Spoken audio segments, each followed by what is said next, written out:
Oh, okay. My opening comments. First of all, I just heard that our men's golf team finished tied for first in their tournament out on the West Coast. So I'm ecstatic about that. I think that is really good. And the reason I went to this towel at the end is because Big John was a great influence on me. He was great friends with Coach Smith. In fact, he called me last year and left me a message. Didn't like what I was saying after the game and jumped all over me. But the funniest thing he's ever said to me is, I told him one time, I said, big fella, I said, I'm going to start wearing a big old towel on my shoulder like you do. And he started laughing, and he said a few words that we won't repeat, but he basically told me, he said, if you wear a big old towel like mine, it'll be like you wearing a big blanket, boy. So, but honoring John Thompson is something that the only bad thing, it was hard to keep that thing on my shoulder. I kept putting it there and somebody kept taking it off, or somehow it kept sliding off. But we're happy about the win, having 4 guys in double figures and 2 guys close to that as well was good. I think that trying to do a better job on Walker in the second half was huge for us. The first half, I said, I've never been outscored by one guy, but it looked like that he was going to do that. He's really a gifted player and made it tough for us, 7 for 8, 4 or 5 from the 3-point line in the first half. But I thought we were better in the second half. The shooting percentage, we missed so many easy ones right around the basket. Big guys didn't have a great day of finishing up there, but I like the fact that Garrison and Mondo did some good things, but I really like that Dayron and Walker both came off the bench and had double figures for us as well. So Caleb Love, 9 assists and 2 turnovers. And I think he had 2 turnovers in the first 4 minutes of the game or something like that. I don't know, one was a charge and one was a pass, but glad we got to play a game. It was a tough week. We've lost, and now there's talking about other games being lost, but you guys may have heard the story. I'll make it official. When we knew we were not going to have Virginia Tech, we reached out first to those people who were on our schedule originally, most of them in the state that we had to cancel early. Some of their protocols wasn't what we needed it to be, and one of them was even in a pause themselves. Then we had discussions with 2 other schools, and that didn't work out. And so Clint put it out on tweet or twit, whatever it was, and we got some responses there. And Northeastern, they had one of the schools that reached out, and Clint Gwaltney, our assistant AD and charge of basketball, called them, and I thought it was a good thing for us. I didn't realize how good Walton was. He reminds me of Likes at Miami, and that he's always been really difficult for us. But I hope that Billy thinks his team got something out of it, and we did. When I was in Little League, if we had 15 games, I wanted to play 15. If one got rained out, I wanted to be rescheduled. When I was a high school coach, we had 20 regular season games. If one got snowed out, I wanted to be rescheduled. And so that's what we were trying to do, is just to get some more games and get some more home games. Today was only our 7th game at home, and somebody showed me a stat before the game today. We had the lowest percentage of home games of anybody in the 353 teams in Division I. That's all the monologue I got. Jacob Turner, go ahead. Hey, Roy, 25 of y'all's first 38 points tonight came from bench players. What kind of lift did you think did those guys give you, particularly in that first half? Well, I think they've been playing better the last 8 or 10 games. We challenged them because I think I'm right on this. Virginia's bench last year in 2 games outscored us 42-10. And so we made that a point before the Virginia game that we needed to get more out of them scoring-wise, but also the defense and rebounding and those kind of things. But I think also Dayron plays a lot. Andrew plays a lot. Walker Kessler had 2 good games back-to-back now. I think that'll help him. And so we need to keep going with our bench, because I think at the end of the season, people just get more tired. And you got to have somebody that can come in and your level of play cannot go down. CL Brown. Roy, what did you see as the major benefits of making sure you had another home game as opposed to, just taking a game in the ACC if you had to go on the road or something like that, and instead playing this non-conference game at home? Well, we needed to play a game at home, period. We have 6 home games before today out of 19. And that's not, it's not equitable. It's not fair. I've always tried to play a difficult non-conference schedule. And this year our ACC Big Ten fell on the road. Guys like to play at home. I mean, that was a pretty easy one to answer. You're always, again, guys, up until about the last week or so, teams have won 70% of their home games. Somebody says the crowd's not there, so home court is not a factor. That's BS. You're used to shooting in your gym. You're used to sleeping in your bed. You're eating the meals that you always eat and not what somebody else prepared.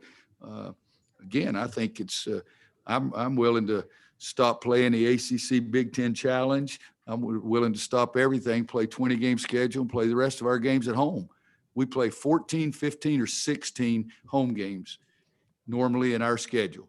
And some teams in our league play 19, 20, 21.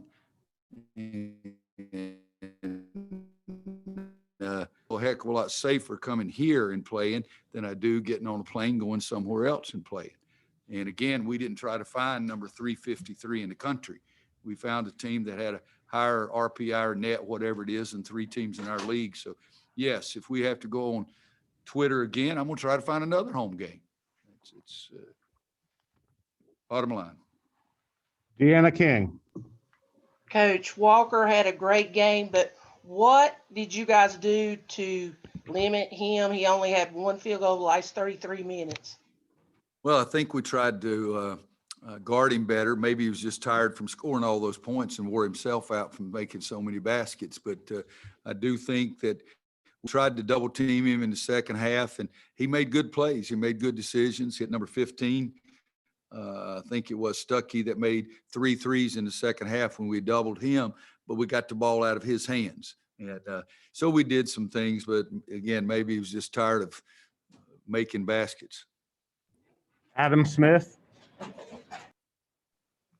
Hey, Roy. I mean, Louisville couldn't play tonight because of their COVID situation.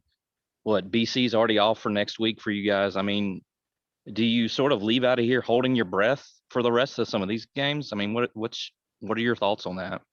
Adam, I've been doing that for the last 6 weeks, and you're so hesitant, and you're so cautious with what you're doing yourself, but you're also afraid of what may happen to your team and somebody else's team. Now, let's get it straight that one of the games that we lost was more our fault than anybody else's by far. We felt like we had satisfied the protocols, but Jimmy's team didn't feel comfortable. That was the bottom line. But that one was our fault. And, we've got to play the games that they put on our schedule. We was told we could play 27 games. That's what I'd like to play.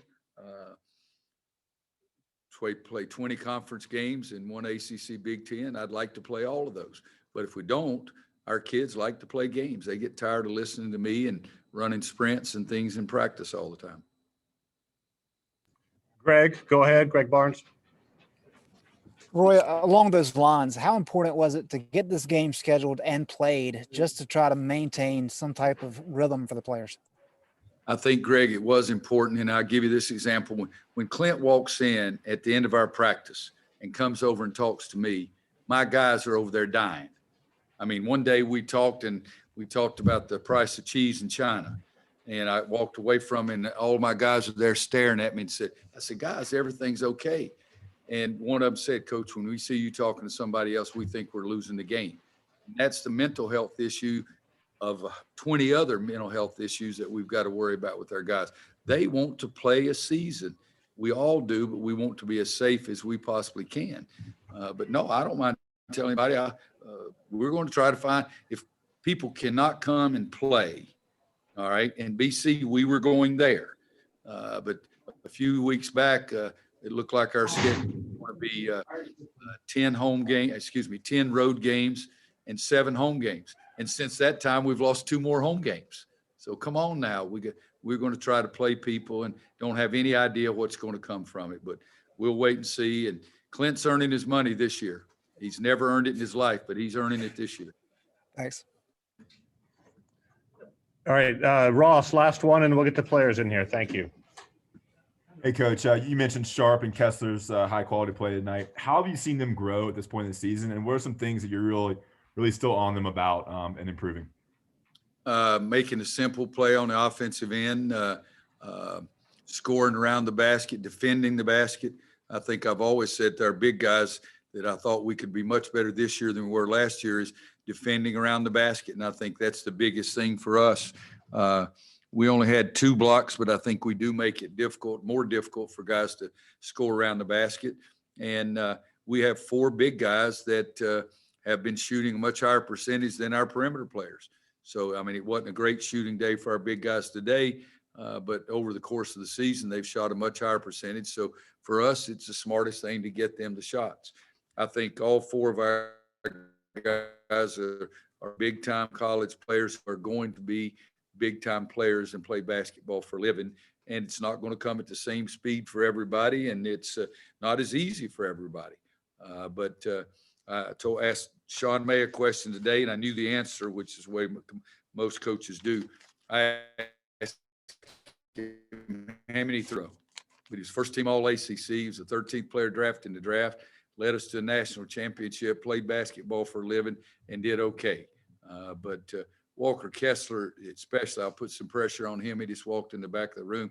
He does have a chance to be one of those guys who can make a lot of shots and make shots from the outside.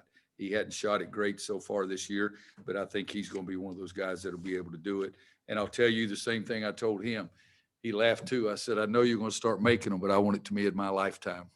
Thanks, guys. All right, we got Caleb up first since he walked in first.